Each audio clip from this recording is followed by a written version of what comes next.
আমরা তো আমাদের দাবিটা যৌক্তিক কিনা বাংলাদেশের সর্বোচ্চ আদালত তার রায় দিয়েছে।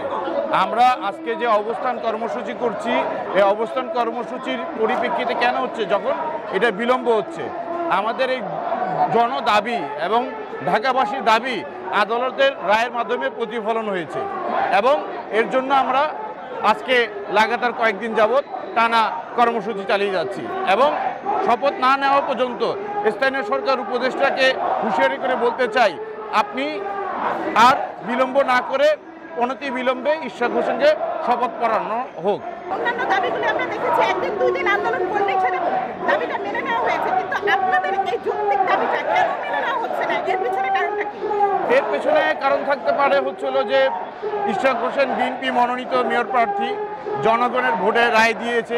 এখন জনগণের ভোটকে এবং জনগণের রায়কে যদি তারা মেনে নিতে না চায়, তাহলে তো তারা পূর্ণ আবার ফ্যাসিস্ট সরকারের হিসেবে পরিণত হবে।